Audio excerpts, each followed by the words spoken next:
Hello everybody, this is Bill R. from goodkarma.net, and we're going to walk through another example of Freedom Script. And as always, you can go to our website, goodkarma.net, and you can see the latest information that we have as far as examples and documentation and any quick start videos like this one that I'll be posting up there. But thank you for supporting Freedom Script, and we're going to dive into another example today, and that's going to be different than a simple subroutine example. A simple subroutine example was a run one script, and I suggest you take a look at that. That'd be more for level setup and modding. Today we're going to look at a script that will run continuously, something that will run for the life of your level or your game, and something more in line with controlling enemy AI or accepting input from a user during the course of the game. So we'll get started. So we jump into Unity, and when you import the Freedom Script package, this is what you'll see. Freedom demo folder and some PDFs describing the language and some quick run examples written out for you. The README text is README first is there. Please do read that first. It'll give you a little idea where to go to get more information on the product. The only thing you need to do to set up Freedom Script in your project is in your scripts folder. You will get a DLL, and that's called interp.dll or interpreter.dll. Just drag and drop that into a scripts folder, and you're ready to rock and roll with Freedom Script. So I'll put this off to the side, and we'll take a look at the project. So we're going to do something similar to the demo project. In this project, as you can see here, we have just a main camera, light, a plane, and 3 prefab cubes. You know, they're prefabs because they're blue. And when we run them, I'll hit the play button. We can see that our prefab cubes are going to move all down the x-axis and then hit something and bounce back. And so they're all different prefabs. They're all running a separate instance of their own virtual scripting environment, as such as if an enemy AI was running. And these poor cubes are going to move back and forth trying to get to a certain value that we put in our script, but they never quite get there. So they're the perfect example for us to look at a script that will continuously run through the life of your level or your object. So we'll stop this scene and we'll get started. Okay, hope you have some coffee, but this will be a quick one. So we're going to hit File, and then we'll do a new scene, which will clear everything out. As you can see, there's nothing in the scene except the main camera and a light, and that's just fine. No errors, no scripts, no anything attached. The first thing we'll do is create a plane, just to give us some form of reference, and we'll walk over and we'll scale that up just a tad to give it some contrast for us. And that'll just work fine. I do have a mat that I use for the floor. I'll just drag it on there. It's a red one. The next thing we'll create is a cube, a 3D cube, and we'll call it cube, and we'll position that cube at the 0, 0 markers. And actually we'll raise it off the floor just a little bit so it's a little easier to see, and we'll just scale that real quick to make it fatter, easier to see in our example. So that'll do just fine, and we'll stick a material or something on there, green, so it's a little easier to see. So again, our plane and a cube. Nothing really too exciting here, but we're about to get to that now.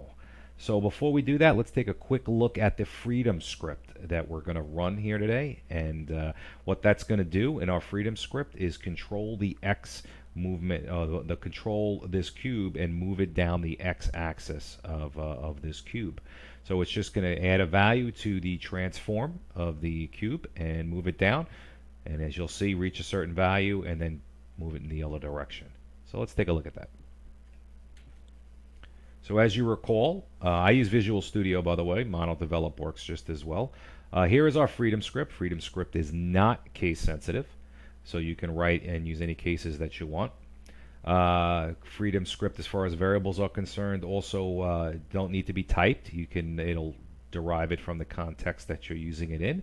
So let's take a look at our Freedom Script here, and I call it the MoveBlockDemo.txt. And again, they're just plain text files that can be edited into anything, or even constructed on the fly, for that matter, in some applications.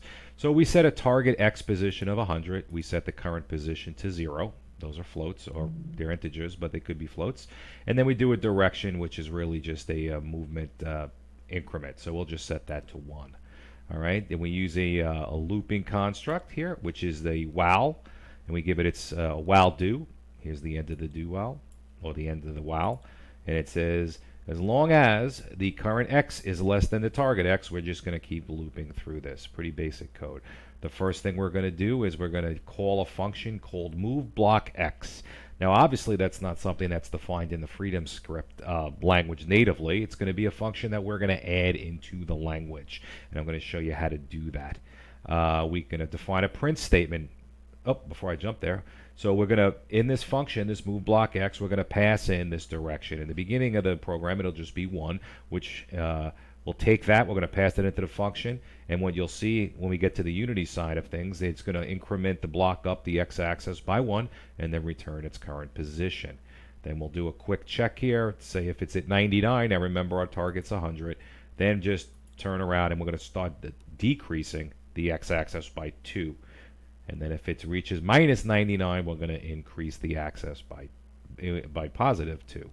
And that'll just, as you can see, you'll never get to 100, which is our target, which will create an infinite loop for the scripting environment. So in the script, we'll never exit out of this condition, and it's the perfect example for us to demonstrate how to continuously run a script. So that's what it does. If we ever get to the end of the script, we're going to use the print statement, and we're just going to say all done from Freedom script. But hopefully we never see that, because that means we'll have some sort of error. So this obviously is not a native function, and print is not a native function to Freedom script. I'm going to show you how to implement both of them in this project. So we'll get going. We'll jump back into Unity, and we'll highlight our cube. And what we're going to want to do is to create, I want to create it in my Explorer actually. I'll bring this over. A number of ways to create a script obviously, but we'll just go in our script file and we'll hit create C# script. And we'll name that script simple X move. Doesn't really matter what you name it, whatever you'd like. So now with that simple X move, we're going to just drag it on top of the cube to attach it to its cube. And I'll grab this out of the way to make it so you can see better. And as you can see, when we highlight the cube now, and we see that the script is actually on there. And if we double click the script, where did it go? It's over here. I'm sorry. If you double click the script, it's your standard Unity script. It's called simple X move. And that's the name of the class, and it has a start and update function that Unity provides. Strangely enough, we won't be using either one of these functions, so what we'll do is we'll just take them and delete them, and we'll save that file. So now it is attached to the cube, and it will run when the cube is created. Now, if you remember, I said all you had to do was drag the script, the interpreter script, DLL I should say, in the scripts directory to Freedom script enable your project, and that's true. And when you come to your scripts that we're going to run inside of C# or inside of Unity I should say, we just need a few using statements. So for our project, we're going to need system.io because we are going to load the file. Now, in our project, we're loading it off the hard drive. We could load it from a website. We could construct it in memory. There's a lot of different options, that's what Freedom Script is about coding your own options, but just giving you all the constructs and all the tools you need so you don't have to worry about compiler design or interpreter design. But in our case, in this example, we need system.io, and then, of course, to use Freedom Script, you need to use the interpreter. DLL, so we call that interp, I-N-T-E-R-P. So we just put those quick two using statements in there, and we're ready to rock and roll. So we'll just save that. We'll keep on moving. Now at the class level, we're going to define a variable that holds the interpreter, and that's pretty simple. We like it on the class level because it'll stay in scope, or it'll be alive for as long as our cube is alive. When our cube is destroyed, our variable that holds our Freedom Script interpreter will also be destroyed. So we will just call that variable, it's a type interpreter, and you get that once you use the using statement. You'll get that type, and we'll call it interp interp. I like to keep things short when I code. Now we'll go down, and the first thing we're going to do is we're going to take a look at the Unity, or I should say the mono behavior awake function. Now, awake's a great function when using Freedom script because it runs once. When the object is created, it runs once and only once, and you won't run it again. So this is a great place to create the interpreter that we're going to use, or the Freedom script interpreter, I should say. So we created the variable. Now let's create the actual object itself, and we'll just assign it. It's a simple instantiation or a new and interpreter, and there are no parameters that go in there. So again, we like to keep things simple. So it's a new interpreter, and we stick it into the interp variable, and it's at the class level that it'll stay alive. Now I'm going to cut and paste a couple of blocks of code off screen here. The next couple of lines that we're going to type are real simple, and they're going to change from application to application. But basically, we're just going to construct our path to the file that we want to load. In our case, the file we want to load is this one, block move demo. All right, and it exists on my machine anyway, under assets, and then Freedom demo and Freedom script demo, and that's the same structure. If you remember that when you get the package, you'll see the same folder structure there.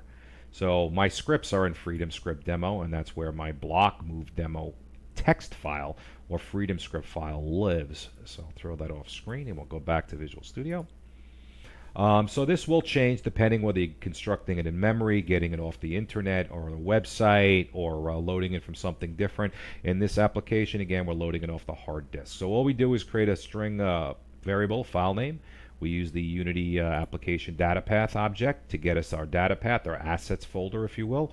We tack on the folders that we're using locally and the file name, which is blockmovedemo.txt, and we just store that in file name. We're going to need that because obviously we're going to want to open and run that script. So we'll jump into just that. So now we can take our interpreter object, and simply enough, it has a load function. And what this load function, as you can see, requires is a text reader input. So we'll just create one right in the function. We'll go new stream reader. And stream readers want you to pass the file name that you want to open. So we have that. We just constructed that, and we'll throw that in there. Now we've effectively loaded the interpreter with the file. And if you had an error, you would, this is where it would happen if you had an error with the disk, or if you tried to go reach out to a website to get something, that it would give you an error there if it could not find the file. So speaking of error trapping, we really should have captured this in a catch try block, and that's what we'll do. So I'll just cut that out, and I'll stick it in our try. All right, and I'll change. This is a great place to showcase. Whoops. Sorry about that. This is a great place to showcase the built-in Freedom Script virtual environment error handling. Again, it's simple. It works the same way as C# error handling does. When we load that script, there's a couple of errors that we can catch, one of them being a syntax error. So we'll load that up in a catch block and say, hey, if we get a syntax error in our script, we're just going to print that to the Unity console. So we'll take that object, we'll take that object, and we'll look at what its message property is, and we'll print that to the Unity console. Now the syntax error is not a C# syntax error. It's a syntax error as if in our script language. So you never know what you're going to load, but let's say someone misspelt a function definition, or forgot to close a bracket on the while. They didn't put an end while at the bottom of that. That would all show up as a error, a syntax error, and we can capture it right here and print it to our Unity console. And then it's always a good idea whenever you have opening a file somewhere to just make sure you capture any other exceptions that may happen. This is just a standard C#. I did mess something up. There we go. We'll fix my brackets. There we go. C# errors. What could be a regular system exception? Again, if you can't find a file, if you try to build it in memory and then it didn't load or something like that. So there's a standard C# one, and again, we'll just print it out. to the Unity console, whatever that message is. And again, as you can see, the errors that are produced by the Freedom Script virtual environment are identical, or I should say the exceptions are identical to use. It gives you nice consistency. So now we actually have a nice script in a try block. We'll load it, and we'll catch a, we even have some error handling in it, and we're looking pretty good at this point. So now let's have let's dive into the script and show you how to build those keywords or those language extensions for Freedom Script. Again, now if we go back to our Freedom Script file, our text file, you can see that we have a couple of things here. While I did capitalize these, I do it for my own clarity and my own scripts. They are keywords to the language, while and do, and that's the heavy lifting that Freedom Script does for you. But Freedom Script allows you to extend your language. And what I mean by that is define your own functions that mean something. And that's the bridge between Freedom Script's virtual environment and the Unity environment. So in this case, we have MoveBlockX, and we're going to pass it in a number, an integer. So we're going to expect one parameter, and it'll be a number. And we want to increment the cube's x position on the x-axis with this. And then, of course, like I said before, we need to define a print function. Print can mean different things in different applications. It's not always printing to the screen. It could be printing somewhere else or just reflecting it back in a GUI or something. So there's two functions in here that we need to define, and we'll do that with subroutine objects. We'll get back to our simple X move script, and we'll get outside of our catch statement. I'll just fix that because it annoys me. Here we go. All right. Now notice we are still in our script, our simple X move script, and that's important, and we're going to define another class in here. When we define subroutine classes inside the script, they're, if you will, private to the script, and that's what we want in this case. There are circumstances where it's beneficial to define the subroutine classes outside of this class, and that would make them global, so you can share them among different instances of the interpreter, and sometimes that's very handy. The only problem that you may run into with that is if you do that and names conflict, then Unity will throw an error on you and say, hey, this is global already, and you're trying to create another class with the same name. For this application, we want each block to have its own little private language as well as its own language script running. So we'll just jump inside that block, and it's very simple enough. We will go and we're going to define a subroutine class. So it's public. Oops, that's not the way to spell public, is it? So public class, and we are going to call it move block to X, and then we're going to go subroutine. Now I do like, the name's not all that important, but I do like to tack on subroutine at the end of my class names for subroutine objects, the one we're building now. And the reason I do that is because with naming, sometimes you want to name your functions the same as in your Unity script, and when I put subroutine on there, I know that it's the class that I'm talking about and not the function name. Now the subroutine class gets all its functionality from a built-in class that we have in Freedom Script called, simple enough, subroutine. And we're just going to derive from that. So if anybody not familiar with C#, at least object-oriented programming, where when you put the colon and a class name here, you're going to derive from that, which means you're going to gain everything this class has into your new class that you're creating.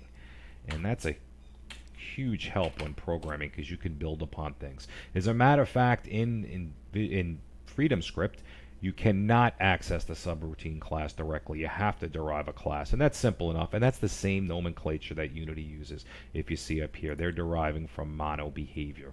And now this class is deriving from subroutine. Simple enough. And now in our function, we'll build our print function first. It's probably the simplest one.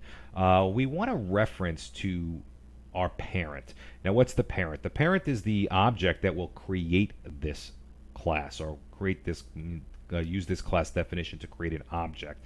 And that is the class that we're dealing in right now, this simple X move. So we're going to want to hold a reference to this class.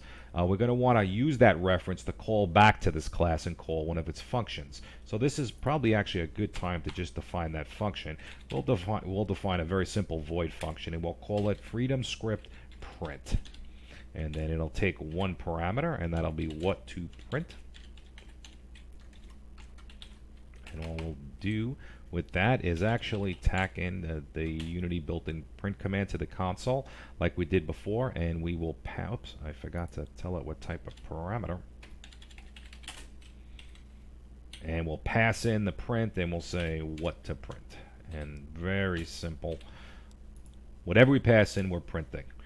The reason why we're setting this up, because like I said, I want to be able to reach into Unity from this class and use any of the behaviors associated with its parent, which is derived from mono behavior. Print is one of those options.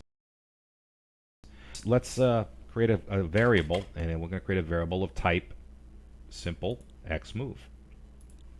So we'll put simple xmove, and we'll call it underscore parent. We'll put it at the class level so it stays in scope as long as our subroutine object is defined. Next thing, simple enough, we need to create a constructor. And as we all know, a constructor is the function that gets called when we actually instantiate or create this object. In C#, all you have to do is give it the name of your class. So we'll use a public constructor, and we're going to call it the MoveBlock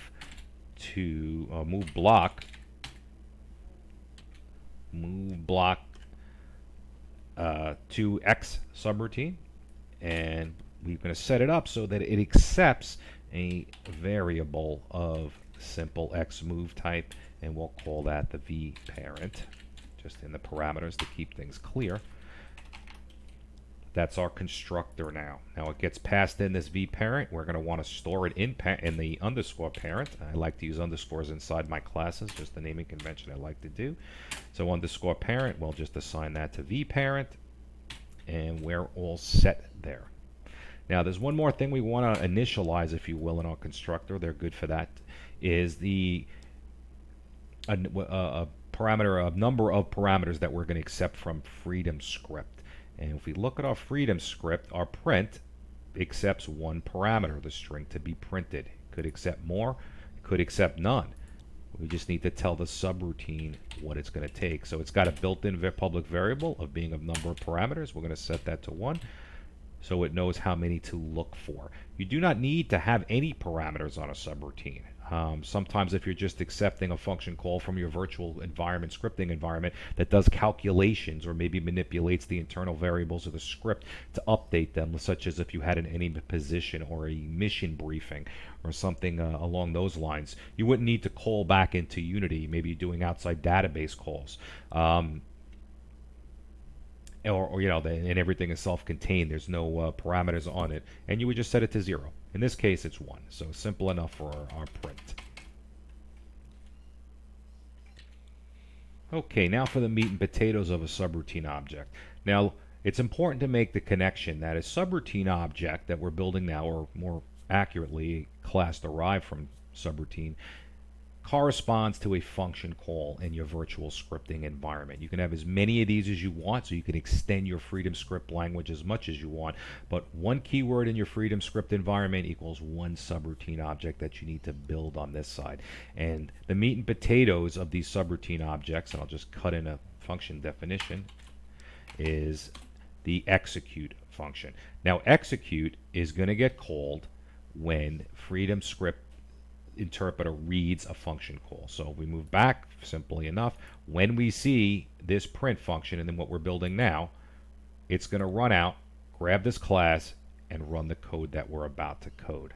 Now in the print function, it's fairly straightforward. We know that we're going to accept one parameter, and we're just going to use our parent reference and to call this the function that we just defined, this fs print function, which exists strictly inside of the Unity scripting environment. But we're going to bridge the gap through the subroutine object and call this function. So very simple. We'll just go like this. Oops. We'll go parent. We want to call that, and we know we want to use the fs print function. So we can have access to that. Now, in the execute thing, you have two parameters that are passed to you. The args, which are each, it's an array of arguments, and a collection. All right. First, we'll talk about this. Now, it's an array of value objects. Value objects represent a wrapper that Unity that we use inside of Unity, and it creates the bridge between the two languages. So everything in the scripting environment you're accessing as if it was just local to yourself. But when we pass values back and forth between the Unity C# environment and the virtual scripting environment, we wrap them up in a class that we call value. It's a simple class and it's got a couple of helper functions to it, but basically in FreedomScript everything is kept as a string. All right. Then we have certain flags that we'll set when we make value objects to say is it a double or float or is it integer or a string. As you can remember from the reading, we support strings, integers, and floats in FreedomScript. So the value object is simple. In this value array that we're getting passed, it's a zero-based array, so in the first spot in the array is the first parameter that was passed to us. If we had multiple parameters, there'd be something in slot 0, something in slot 1, something in slot 2. As we can see with the print, it's only one parameter. So we'll just go out, we're going to grab that, and we're going to say args, and we're going to grab the first parameter, which is 0. It's a zero-based array, and it's got a content. What's the content function? I should say property built in. We'll grab that. We'll turn it into a string, just to be sure. And we send all of that, as you can see, through our parent to the fsprint function. So whatever gets passed into the execute function, we're going to grab it, the first parameter, and then use the parent to get and print it out to the Unity console. And that's exactly what we want a print function to do. We still have a little red squiggly, and that means we have an error. And those of you can see, we told on our function definition we are going to return a value back to the scripting language. Whether they use it or not, it's not our concern, but we promised that we return a value back. In this case, we can return null because we're not going to use it, or if we wanted to get fancy, we could return what we just printed. By going args and then putting the 0 there. Now this is an array of value objects and you need to return a value, so you don't need to convert anything. We just put our semicolon there and we can go either way. And this doesn't matter in this case. As you'll see in our next function definition, it's going to matter. And we're all done. The subroutine object is done. It's simple. Just remember, one keyword of function definition in FreedomScript corresponds to one subroutine class, and that's the whole class. Let's just take a moment to talk about the vars collection. As I said, all values in the virtual scripting environment are wrapped up in these value objects. They're stored in a value collection that represents all the variables that the FreedomScript virtual environment has. So if we jump back here, we have a target X, a current X, a direction, anything else we may assign here. If we assign strings, they'd all be wrapped up in a separate object and they're put into a collection. This collection exists in the vars collection. You get a reference to it in this function in case we want to change some of those variables. Let's say we want to update variables. If it was a mission position or a mission briefing or enemy AI wants to be updated, we can update them from the Unity side, this side, the C# side, and it'll automatically be reflected anytime the virtual scripting environment tries to reference those variables. So a lot of times in the programs that I write or the applications, I'll precede the virtual scripting environment with a number of value variables, value objects.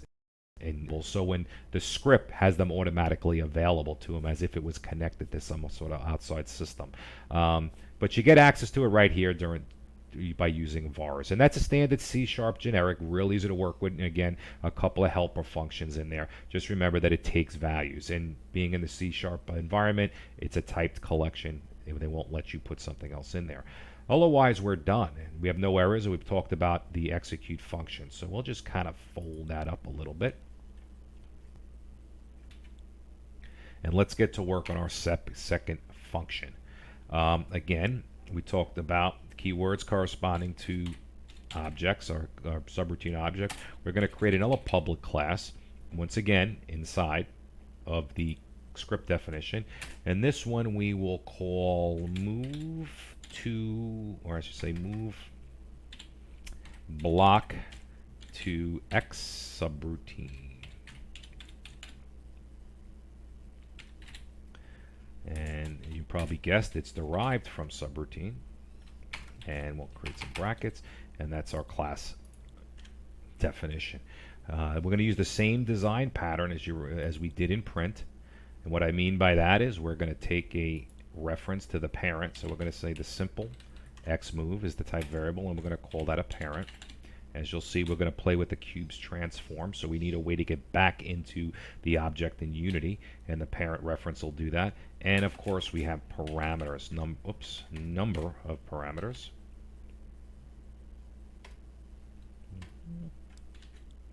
The number of parameters is 1, but we first need to make up our constructor. So just as the last time, we'll do public, and we give it the name of the class, which is MoveBlock2 X subroutine, and that is that one. And we're going to pass that in a reference, which is the simple xMove to the parent, just as we did the last time.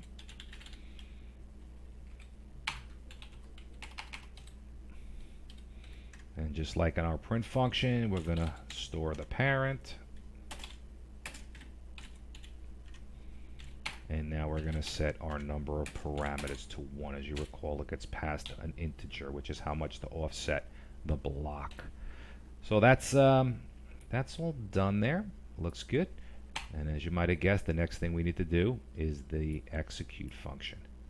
So let's just, we'll grab this function definition because I hate to type. We'll put it up there, and I'll create just like that. And now we have our execute function. And first thing we're going to want to do is get the current position of the cube. Because if you remember from our script, where it's telling it to move the cube so many x things, and we're giving it a value. So now the script doesn't need to know about its current position or the current transform, but if we're going to move it in if we're going to move it in Unity, we need to know about that. So very simple. I'll just paste it in there. We're going to create a vector3 object, and we'll call it current position. And we could see that we use the parent reference to get the x, y, z's from the transform, and that's basic Unity, simple enough. And that'll work for us. And then the next thing, let's go get the function that we want to add to the x position. Well, as you already know, it's in this value array that gets passed in args. So we'll create a variable. We'll just call it temp. And this is a long drawn out way of doing it, but it may be clearer. And we know that, like I said, all variables that are wrapped up from the virtual scripting environment are strings. Well, obviously we need an integer or a float. We can't use a string. So what I'll do is I'll just call our built-in int parse functions that they have in C#. And what I'll do is I will pass it in our args array. And it's only one parameter that comes in from our virtual scripting environment. And the same way is our content. And that's all we need there. And we'll store that in this temp. So we're going to take what's passed in, convert it, because it's always a string. We're going to convert it to a temporary number. So that'll be 1 or 2 or -1 or -2, whatever the scripting language is sending us. And our next line, as you might have guessed, would be we'll just take our current position and the x property, and we will add it. Oops. We will add it to the temp value. Simple enough. Take the we create a transform with our current position. We grab the parameter that's passed into us, convert it to an integer, add that integer to the x position of our current transform. Effectively, what that's going to do is create a new position with the offset, and now we're going to assign it to our parent. We'll go through our parent, and we'll take the transform, and we'll do a position, and we're going to take that and put our current position there. So we create its current position, we grab the parameter, we add it to its current position, and then we reset that position to be the cube's new position, effectively moving the cube in space. We don't need to touch any variables that came in, but we do need, as you can see from the red squigglies, we need to return something. Well, let's look at our script for a second. We said, hey, oh, look at this. We are going to return the new X value. So the script needs to have this X value, or at least it wants the X value. We may have a reason to have it, but so we need to return it. And I put this example in to show that a function call can return a value in your virtual scripting environment. So we'll move back in here, and we have to set up a return value. It's a great way to get acquainted with our value objects. So we're going to return, and what we'll do is we're going to create a new value object. Simple as that. As you can see, it's got a number of constructors. We need this we need to set the value, so we'll use this one. First thing we do when we do this is that we set the type, and for us it's a integer, and then we actually pass in a string content. Like I said, everything is kept as a string under the hood and then converted as needed. So the value that we want to pass back is our current X position. So we do have that, our current position dot X, and we will just do a convert to string. And that's what we're going to pass back in our return statement. So simple enough, and we're done with the subroutine. This subroutine object corresponds to what this function call is going to execute. If you may have noticed, I didn't give any names yet. We gave names to the classes, but these aren't the names that you see in the script file, such as print and MoveBlockX. We're going to get to that momentarily. So we'll give that a save, and well, if you want, you can click back into Unity to see if you have any errors. I'm sure we don't. We'll hit clear, and we don't. We did have some warnings, and most of those warnings actually are the fact that we might not have used different variables in our exception handling. But we're done. For that matter, we're done. We'll just fold up these class definitions to get less clutter. It's not a lot of work. And then once you get subroutines built, you can store them and just put them in, and they're real easy to deal with. But that's the flexibility and the power that you get out of Freedom Script, is you can really build and design the language the way you want. You can add things on the fly. You can reload scripts with new subroutine words, or new subroutine objects, and new keywords for your language. But as we promised in this example, we are going to now run the script continuously. All right, so now we worked with the awake function before, but that's not going to do it for us in this example, because awake only fires once. Well, if we would have run our script from the awake function and we said run, it would run and then never come back, because our script has an infinite loop. We never reach our target because we reset it with these two lines. So we'd effectively lock up Unity if we ran an infinite loop in our awake function. And of course it only runs once, so we have to take that into consideration. But the Unity does have a built-in function, and it's perfect for our example, and it actually is the fixed update. And well, you can just tap into it. Fixed update.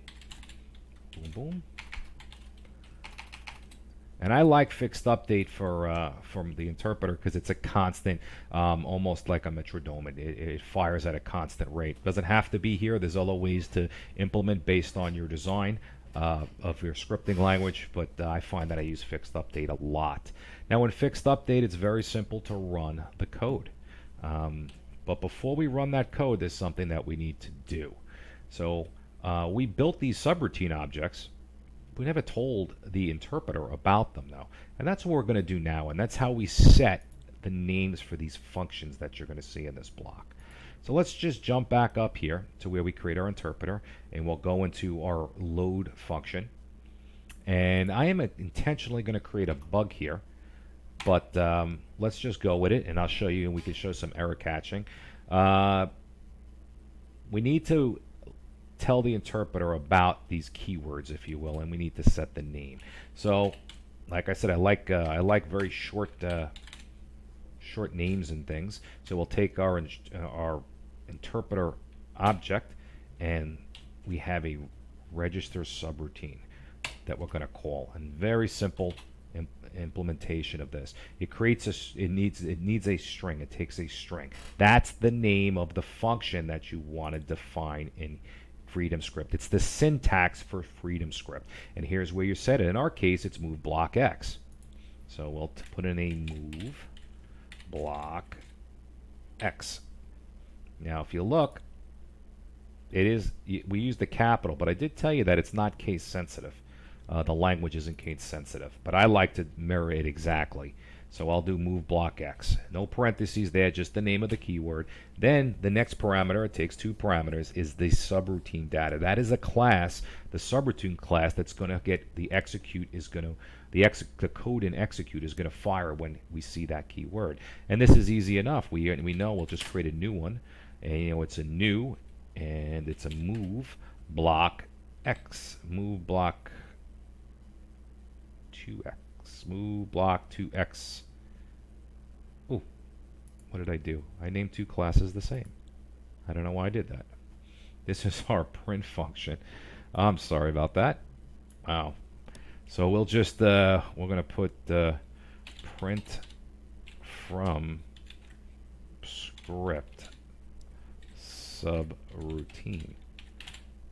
There we go. You guys are probably scratching your head, and of course I have to change the constructor, saying, what is this guy talking about? Print from script subroutine. There we go. All right, so now the class name is print from subroutine. The constructor is print from subroutine. This class name is MoveBlock to X subroutine. So we'll jump back up here. Thank God for IntelliSense sometimes. And we go move block to X subroutine. And we know that it has a constructor that takes the parent, a parent. This is the parent object that's creating it, so we have to just pass in this. And we'll create that line. That is how we define the keyword that the Freedom script is going to use to what subroutine object gets created and executed. And it's right there. There's the name, and then we create the object and pass it in. Now you can see why the name of the object itself wasn't important. As long as this is where you're going to just create it, and then it gets put in a collection, and it remembers it. You don't ever need it to reference it by name again. We also have a print function that we need to do. So we'll do the same thing for our print function. Register subroutine. This one, simply enough, we'll call print. And again, we'll just create a new subroutine object, and we're going to print from script subroutine. There we go. And that has a parameter of the parent again, and this is the parent. It's this. And we'll just pop that in there. Again, that name matches that name. And we'll do a save. So here's where we define print. Here's where we define MoveBlockX. And now we're all set. And like I said, I did intentionally introduce a bug to show us our error handling. See if you can look at the code and figure out what it is. Anyway, we'll jump down here, and very simply we'll wrap this up. Now we need to execute. And again, I like one-liners. I designed Freedom Script to have all one-liners. We have a load, we have a register, and we have a run. All right? But because we're going to run this over and over again, we just have to do one check in there. And we have to say, well, if the interpreter, INTERP, is at the end of code, or I should really say if not at the end of code, then we want to run something. Basically, we're checking if we finished our code. Oops, I forgot brackets. That is a method call. Boom. So we're saying if we still have code left, or if we're not at the end of code. If we ever reach the end of a code, you can't keep executing. And when you have a continuous type of script, we don't want it to end. So we have to put that check in there when you run continuous script. And again, I do like to implement error checking. So I'll put a try catch block here. What are we going to do? Well, very simple. We're going to run it, INTERP, and I have a run function. It's that simple. It's run. Now, in the previous examples, we ran the code all at once, which means it was going to go out, run the script, and not return till it's done. In our case here, that will create an infinite loop. It's not what we want, and I do have it enumerated that we pass into the run functions, and it's called step by step, and we're going to say step over. And what step over does, or step into, is it runs a single line or block of code at a time, and then it'll wait till you call it again. So basically line by line execution. Sometimes it's a block, because if it's a multiple line statement such as an if then else or something like that, it'll run the entire block. But when you're running it and you just want it to run the next piece of code, use the step over function. It's perfect. And because fixed update gets called at a regular basis over and over again, it's the perfect place to put a run step over or a step into on that. We'll put a couple of, let's try to catch some errors, or at least show off some of the error handling. And what in this particular, we already showed you the syntax error, which would have gotten caught up here. Well, there are other type of errors, such as runtime error. It's the second type of error that I catch with Freedom Script. And what is that? Well, if someone ran something and maybe tried to divide by 0, I would throw one of these exceptions, and we'll do what we did with the other ones. We'll just do a straight print, and we'll pass it the exception object message, and that's it. So we catch runtime errors. And there's one more kind of error I have in there, and it's my catch-all in Freedom Script, and it's basically I call it an internal error. You should probably never see an internal error. That would mean there's something deeply wrong in the bowels of the program. I have had them, and I do trap them, because sometimes you may run into circumstances. You're running script and you don't know exactly what could be in there. If it comes across something that it just can't figure out how to handle, it'll quit gracefully, throw an internal exception, and exit. And of course, it'll put that information in the object like everything else. So we'll just handle those 2 errors. It's always good to handle errors. And that's it. We are actually done. So we'll quickly just go over this code. We'll start up at the top. We added our using statements. In the class that we attached to the cube, we create an interpreter, or I should say we create it here, but we store it at the class level. Grab the file name, or grab the file wherever it's coming from. We load the interpreter here to find the subroutines that we're going to use, to give them names that correspond to our Freedom Script syntax right here with register routine. And of course, if the syntax errors at this point, they'll get called on load, so we try to capture them there. Then we go to our fixed update, and that's when we actually do a line-by-line execution of the code, or a line and block of lines, and we use that by using the run statement with the step over flag. We do capture errors. The 2 registered subroutines exist inside the scripting class, but as separate classes. In my design pattern with this, they accept the parameter to the parent, and the reason why we do that is so we can call back to it. Execute gets functioned. We use the parent to call back into our parent object and execute, in Print's case, this. In our move block routine, it shows you we can call back and get the Unity objects, game objects, such as the transforms. Redo that for our parent, and then how to return a value, create a new value, and return it to the scripting environment. And that is shown by the return value from MoveBlockX. We put it in current. So I think that we're all done. We'll fold it up and we'll look for any errors. We'll hit the save button. It'll be the moment of truth. We'll go back to Unity and we'll clear all the errors, and we'll come back and we'll hit run and see what happens. Well, I don't see our block moving. And let's take a look at our console, and it says subroutine MoveBlockX with 1 parameter called on line 7, column 14 is not defined.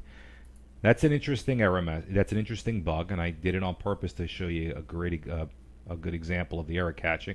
So we trapped the error, didn't crash the program. Let's go back to our code. Now, when it gave you when Freedom Script returns, this is line 7, column 14, it's talking about in its code. So basically, we're saying MoveBlockX is not defined. Well, we know we defined it. Oops, my mistake. We know we defined it up here in the subroutine. Let's take a closer look. Remember I told you I intentionally introduced a bug? We're loading the script here. On load is when it checks for syntax errors. Well, we don't register the subroutines till after we loaded it.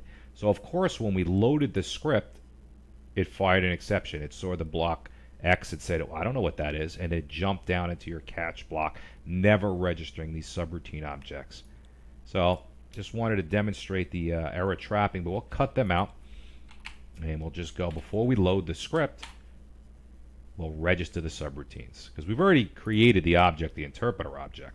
So that's there, so we'll load those subroutines, then we load the script and check for syntax errors. So we'll do a save, and if we did everything right, the moment of truth, we'll clear this out. We'll hit play.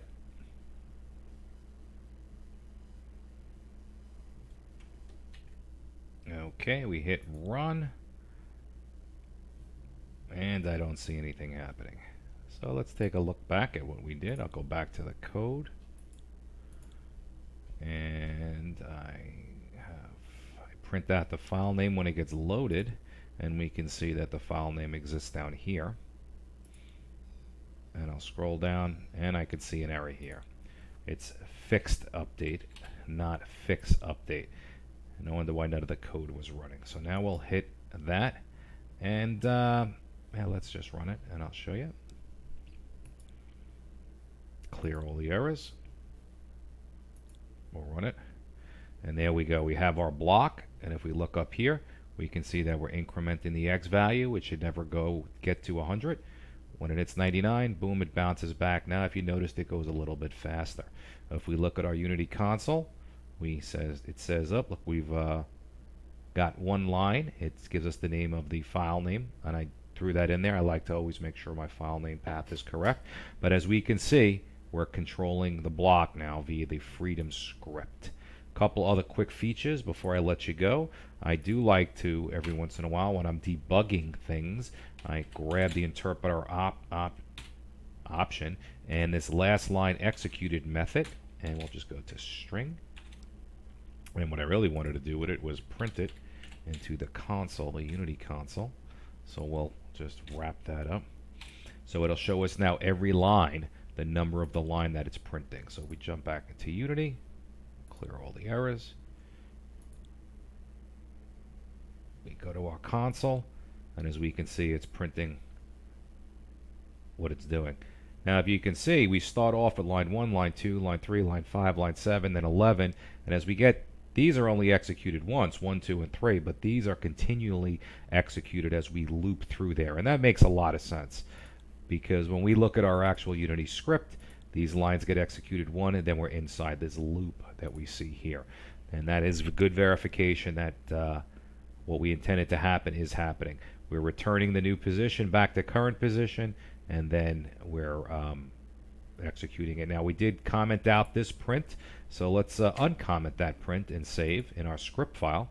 Let's just go back so we don't clutter everything up. We'll stop this one, and we'll hit save, and we'll jump back into Unity.